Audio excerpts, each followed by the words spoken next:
Sir ఇప్పుడు ఒక word trend అవుతుంది, బిఎన్ఎస్ అనే వర్డ్. అసలు బిఎన్ఎస్ అంటే ఏంటి? ఒకవేళ బిఎన్ఎస్ వస్తే ఇండియన్ పీనల్ కోడ్ వెళ్ళిపోతుందా?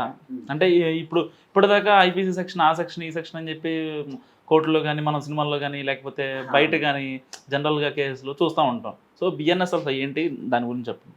బిఎన్ఎస్ ఇప్పుడు భారత న్యాయ సంహిత అండి. ఇది ఏంటంటే చాలామంది గుర్తుపెట్టుకోండి, జూలై 1 నుండి మన ఐపీసీ మొత్తం రద్దు అయిపోతుంది.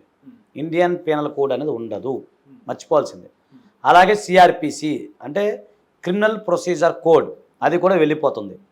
అది దాని ప్లేస్లో ఏంటంటే భారతీయ న్యాయ సురక్ష సంహిత అది వస్తుంది. తర్వాత ఇండియన్ ఎవిడెన్స్ యాక్ట్ అది వెళ్ళిపోతుంది. ఈసారి ఏంటంటే భారతీయ సాక్ష్య సంవిధ అని వస్తుంది. కొంచెం ఇవన్నీ బయాడ్ చేయాలి. ఎందుకు వస్తుందంటే పూర్వం రోజుల్లో బ్రిటిష్ వాళ్ళు పెట్టిన సిస్టము అనేది ఇప్పుడు ఎగిరిపోయింది. ప్రధానమంత్రి మోడీ గారు ఇవి ప్రవేశపెట్టారు. ఇది వచ్చేసరికి మీకు పార్లమెంట్లో బిల్లు అది 2023 డిసెంబర్ 25 నాడు ఇది బిల్లు ఓకే అయిపోయింది అనమాట. అప్పటి నుంచి గజెట్ రూపంలో మనకు వచ్చేసింది. మన దగ్గర ఉంది, నేను చూపిస్తాను. సో అప్పటి నుంచి వచ్చింది. ఇది ఇంప్లిమెంటేషన్ ఎప్పుడు అంటే జూలై 1.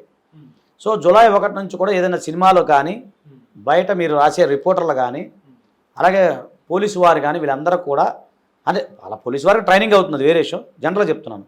అవన్నీ కూడా మీరు రాసేటప్పుడు బిఎన్ఎస్ఏ అని రాయాలి.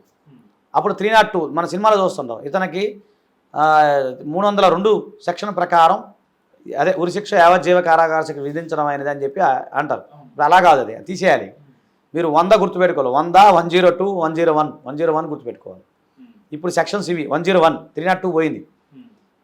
అప్పుడు ఎవరన్నా ఉంటే బిఎన్ఎస్ భారత న్యాయ సంహిత ఆఫ్ 101 కింద ఇతనికి ఉరిశిక్ష విధించడం అయిందనేది రాయాలి. ఓకే, మొత్తం మారిపోయింది. మొత్తం మారిపోయింది. ఇప్పుడు 498 ఏముంది, అది పోయింది, వెళ్ళిపోతుంది. ఇక 3 నెలల్లో వెళ్ళిపోతుంది. తర్వాత 498 వెళ్ళిపోయి దాని ప్లేస్లో 85 వస్తుంది, 84, 85 వస్తుంది.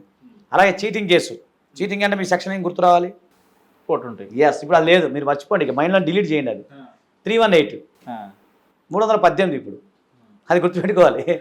ఇక చీటింగ్ లేదు అన్నీ, అంటే క్రైమ్ ఒక్కటే, సెక్షన్స్ మారితే ప్రొసీజర్ మారుతుంది అనమాట. అలాగే ఫోర్జరీ కూడా సెక్షన్స్ మారిపోతాయి. ఇది మార్చడం వల్ల ఉపయోగం ఏంటి? మంచి క్వశ్చన్ అడిగారండి, చాలామంది అడుగుతున్నారు నన్ను ఇదే ప్రశ్న. బ్రిటిష్ వాళ్ళు పెట్టిన సిస్టమ్ ఏంటంటే అప్పట్లో ఎంతసేపు అని అంటే డిలే జస్టిస్ ఉండేదండి. Delay justice is the deny justice అంటారు. ఈరోజు ఒక ఏదైనా క్రైమ్ జరిగితే, ఏదైనా సంఘటన జరిగితే అది తేర్చుకోవడానికి సంవత్సరాల తరబడి కోర్టుల చుట్టూ తిరగాల్సి వస్తుంది ఒకటి. తర్వాత అప్పుడున్న టెక్నాలజీ వేరు. ఇప్పుడు మీకు ఎగ్జాంపుల్ చెప్తా, ఫోర్జరీ అంటే ఏంటి, ఒక ఏదైనా డాక్యుమెంట్ తయారు చేసేటప్పుడు మామూలుగా సంతకం కానీ వేరేది కానీ డిఫరెంట్ ఉంటుంది. కానీ ఇప్పుడు ఫోర్జరీ అంటే ఏంటి, తలకాయలు తీసి తలకాయలు పెడుతున్నారు. అవునా కదా, ఇప్పుడు ఆర్టిఫిషియల్ ఇంటెలిజెన్స్ వచ్చింది, ఇంకా రకరకాలు వచ్చేసింది కదా సార్, ఇన్ఫర్మేషన్ టెక్నాలజీ వచ్చింది. మరి అప్పుడు పాత చట్టంలో అవన్నీ లేవు కదా. ఇప్పుడు 200 సంవత్సరాల క్రితం ఇంత టెక్నాలజీ ఉందా, అది లేదు. అంత తెలివిగలలు కూడా లేరు అప్పుడు. అంటే మీరు ఎగ్జాంపుల్ చెప్తున్నాను. ఇదే కాకుండా ఇప్పుడు మీకు కొత్త చట్టంలో కొన్ని సెక్షన్స్ చెప్తాను మీకు. పూర్వం సెక్షన్లో కుక్క కరిసింది అనుకోండి, ఇప్పుడు దానికి ఒక పక్కింటోటి కుక్క మన కరిసింది, మనం ఏం చేయగలుగుతాం, ఏం చేయలేం. దాని మీద అరుస్తామో కొరుస్తామో అది. ఇప్పుడు ఈ కొత్త సెక్షన్లో 291, సెక్షన్ 291 కింద ఎనీ పెంపుడు జంతువు ఏదైనా సరే, ఎనీ పెట్టి యానిమల్ కనుక మన కరిసిన, అంటే కుక్కనే కాదు, ఒక వ్యక్తిని కుక్క కరిసిన, లేకపోతే పెంచుకున్న ఆవు కానీ చెప్తున్నా సార్, ఈ బరిగొడ్లు కానీ ఏమైనా కానీ యానిమల్స్ అవి కనుక వస్తే అతనికి 6 నెలల వరకు జైలు శిక్ష ఉంటుంది యజమానికి. అది ఇందులో ఉంది. అలాగే టెర్రరిస్ట్ అటాక్ ఉందనుకోండి, డైరెక్ట్ అసలు పర్మనెంట్గా లైఫ్ జైల్లో ఉండాలి, ఇక క్యాపిటల్ పనిష్మెంట్ లేదంటే. సో అలాంటి కొత్త సెక్షన్స్ దీంట్లో ఉన్నాయి. మీకు చెప్తా, ఇప్పుడు మనం ఒక హోటల్లో, అక్కడ హోటల్లో మా దగ్గర ఉన్న హోటల్లో బిర్యానీ తింటే బల్లి వచ్చింది. ఏం చేస్తారు మామూలుగా అయితే, సీజ్ చేస్తారు, లేదంటే ఏం చేస్తారంటే మామూలుగా పిలుస్తారు, సీజ్ చేస్తారు, ఏదో అది అంటారు, ఏదో ఫైన్ వేసి వదులుతారు. కానీ ఈసారి వస్తే 6 నెలలు జైలు శిక్ష యజమానికి. చెప్పు కాదు యజమానికే. అది ఏదైనా కదా యజమానే కదా మెయింటైన్, యజమానే కదా దానికి, అతని రెస్పాన్సిబిలిటీ కదా. ఒకవేళ సరే చెఫ్ కూడా పడుతుంది, చెప్తున్నాను, ఇంటెన్షనల్గా కాదు. ఎప్పుడైనా ఫుడ్ అడాల్టరేషన్ కనుక జరిగితే దీని ప్రకారం 6 నెలల వరకు జైలు శిక్ష ఉండదు. అట్లా కొత్త ఉన్నాయండి. ఇప్పుడు కొత్త ఇందులో బాగా వచ్చినాయి. అలాగే దీంతోపాటు ఇన్ఫర్మేషన్ టెక్నాలజీ యాక్ట్ కూడా ఇందులో కలిపి ఉందన్నమాట. కాబట్టి ఏంటంటే ఈసారి అలాగే లైఫ్ ఇంప్రిజ్మెంట్ అంటే ఏదో 14 years కాదు, ఈసారి జీవితకాలం జైల్లో ఉండాలి వాడు. అలాంటి కొత్తగా సెక్షన్స్ వచ్చినాయి. మహిళలకు సంబంధించి చాలా షార్ప్ ఉంది ఈ యాక్ట్. ఓకే. యా ఎవరికి ఫేవర్ గా ఉంది ఎక్కువ? అలా ఏముండదండి, మన భారతదేశం బేసిక్ గా ఐపీసీ ప్రకారం లేడీస్ కొంచెం ఫేవర్ గా ఉంటది భారత. అంటే అది ఏ కేసులో అయినా తీసుకోండి, ఆడపిల్ల కదా, ఆడపిల్లని రేప్ చేశాడు, ఆడపిల్ల దగ్గర డబ్బులు కొట్టాడు, ఆడపిల్లని వదిలేశాడు, పెళ్ళైన ఆడపిల్లని వదిలేశాడు, ఇట్లా చేశాడు, ఆడపిల్లని ఉంచుకున్నాడు, ఏ కేసు తీసుకున్నా దేనికి సంబంధించినా సరే లేడీస్ కొంచెం పాజిటివ్గా ఉంటుంది. అంటే వాళ్ళని మోసం చేసినా లేకపోతే అవునండి, అవునవును, అక్కడ ఆపోజిట్ లో ఉన్న విక్టిమ్ కి పడే శిక్ష కొంచెం ఘాటుగా ఉంటుంది. సో ఈ చట్టాలు కూడా అలాగే ఉన్నాయా? ఈ చట్టం అలాగే ఉందండి. అంటే మగవాళ్ళకి సంబంధించిన ఫేవర్ అయితే ఇందులో ఏం లేదు. ఇప్పుడు మామూలుగా ఏంటంటే మీరు అన్నది కరెక్ట్, ఒక అబ్బాయి ఒక అమ్మాయిని మోసం చేస్తే అతని మీద ఆమె కేసు పెడుతుంది. కానీ ఒక అమ్మాయి ఒక అబ్బాయిని మోసం చేస్తే లేదు, శిక్ష లేదు. ఇందులో కూడా లేదు, అది తీసుకురాలి, ఇందులో ఈ యాక్ట్లో తీసుకురాలి. అది అంటే అది మనకి పార్లమెంట్లో ఉన్న ఎంపీలు వాళ్ళ చేతిలో ఉంటుంది కదండి, మనం ఏముంది కామన్ మ్యాన్, మనం ఏం చేయగలం. దాన్ని ఒక లాయర్గా, ఒక మగ లాయర్గా మీరు ఏకీభవిస్తారు దాన్ని? అంటే ఏకీభవించడం అని కాదండి, అసలు మీకు వచ్చింది సార్, నేను పురుషుల హక్కుల కమిషన్ పెట్టమని ఎప్పటి నుంచి అడుగుతున్నా. ఇదని పక్కన పెట్టండి, పురుషుల హక్కుల కమిషన్ పెట్టమని నేను ఎప్పటి నుంచి అడుగుతున్నా. అసలు మహిళలకు హక్కులు ఉన్నప్పుడు పురుషులకు హక్కులు కూడా ఉంటాయి. మీకు చెప్పిన ఆర్టికల్ 14 ప్రకారం all are equal before the law, చట్టం ముందు అందరూ సమానలే. ఆ మాట కూడా అంటారు. దాని మీద ఇప్పుడు దాని మీద ఈ మెయిల్ రైట్స్ ఫోరం వాళ్ళు పోరాటం చేస్తున్నారు. దానికి సంబంధించి చాలామంది అడ్వకేట్స్ ఉన్నారు, దాంట్లో వాళ్ళు పోరాటం చేసే వాళ్ళు చేస్తున్నారు, వాళ్ళు పోరాటం నడుస్తూనే ఉంది. మరి అది ప్రభుత్వం చేయాలి కదా సార్, ఒక కామన్ మ్యాన్గా మనం ఏం చేయగలుగుతాం?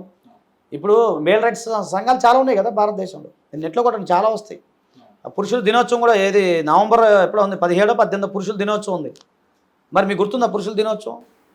చూడండి, మరి పురుషులైన మీకే పురుషుల దినోత్సవం గుర్తులేదు, ఇంకా పురుషుల హక్కుల గురించి మీరేం మాట్లాడతారు? పురుషుల హక్కులు అంటే ఇప్పుడు ఒక లాయర్గా మీకు చాలా తెలుసు. ఇంతకు ముందు ఐపీసీని ఇప్పుడు వచ్చే బిఎన్ఎస్ని మీరు కంపేర్ చేయగలరు. ఎందుకంటే అసలే ఇప్పుడు ఎక్కువ క్రైమ్ రేట్ జరిగేది అబ్బాయిల్లో అనుకోండి, కానీ కనిపించకుండా క్రైమ్ రేట్ జరిగేది అమ్మాయిల్లో కూడా ఉంది. సో ఈ కంపారిజన్లో ఈసారి ఏమన్నా ఆర్ ఈక్వల్ అనేది దాని మీద అంటే దీని మీద విమర్శలు కూడా ఉన్నాయండి, విమర్శలు ఉన్నాయి. చట్టం చేసినప్పుడు ఖచ్చితంగా కొంతమంది విమర్శించే వాళ్ళు కూడా ఉంటారు. యాక్చువల్లీ మీకు వచ్చిన 498A ఉంది కదా ఇప్పుడు ప్రజెంట్ ఐపీసీలో, దాన్ని 490Bకి పెట్టాలని చెప్పి ఎప్పటి నుంచో మెయిల్ రైట్స్ ఫోరం వాళ్ళు పోరాడుతూనే ఉన్నారు. పురుషుల హక్కుల వాళ్ళు, పురుషులకు సంబంధించిన భార్య బాధితులు ఉన్నారు కదా, వాళ్ళందరూ పోరాడుతున్నారు ఏది 490B పెట్టాలని. సరే, ఇప్పుడు అది మరి అప్పుడు దాకా అంటే అది చివరికి పార్లమెంట్ దాకా వాళ్ళు పెట్టిన డిమాండ్ వెళ్ళిందా, లేదా ప్రధానమంత్రి మోడీ గారి దృష్టికి వెళ్ళిందా అనేది మనకు తెలియదు. అలా కనుక వెళ్తే వాళ్ళు గట్టిగా పోరాడితే ఇప్పుడు 85 ఉంది ఇందులో. ఇప్పుడు బిఎన్ఎస్లో 85 ఉంది, అంటే ఒక భర్త భార్యను హింసిస్తే 85 కింద అరెస్ట్ చేస్తారు ఇప్పుడు జూలై 1 నుంచి. ఒకవేళ 85A పెట్టచ్చు, రేపు భవిష్యత్తులో అమెండ్మెంట్ జరగచ్చు కదా. ఇప్పుడు ఐపీసీ కూడా చాలాసార్లు అమెండ్మెంట్ అయింది. ఐపీసీ మనం చదివేది ఒరిజినల్ ఐపీసీ కాదు కదా సార్, చాలా అమెండ్మెంట్స్ అయినాయి. మన 497 కొట్టేశారు, 498A అనేది కూడా అంతకుముందు లేదు, ఐపీసీ పెట్టినప్పుడు లేదు, రీసెంట్గా అమెండ్మెంట్ చేశారు అంతే కదా. తర్వాత మీకు నిర్భయ చట్టం కూడా ఉంది, రీసెంట్గా అమెండ్మెంట్ చేశారు. అలాగే భవిష్యత్తులో మరి మీలాంటి పురుష పుంగువులు పోరాడితే మరి ఏమన్నా నెక్స్ట్ వచ్చేవాళ్ళు మరి అంటే ఏ గవర్నమెంట్ వస్తుందో మాకు తెలియదు కదా. మా తరఫున మీరు కూడా పోరాడు, అందరం పోరాడదాం. అందరం పోరాడితే ఒకవేళ ఏమైనా వచ్చే గవర్నమెంట్ అని అమెండ్మెంట్ చేసిందో లేదో తెలియదు.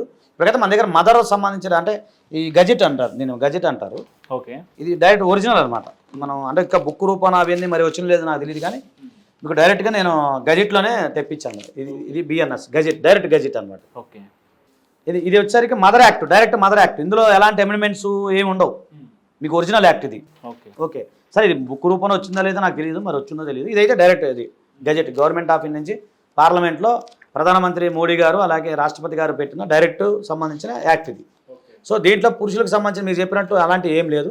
ఒకవేళ మీలాగా పట్టిమ ఉన్న వ్యక్తులు వచ్చి పోరాడితే ఒకవేళ రేపు అమెండ్మెంట్ చేయొచ్చు, చెప్పలేం కదా, అన్నీ మారుతున్నాయి, అది కూడా మారచ్చు. అలాంటి ఏమైనా ఉంటే నేను ఖచ్చితంగా సపోర్ట్ చేస్తాను, మీరు పిలవండి, నేను ఖచ్చితంగా వస్తాను.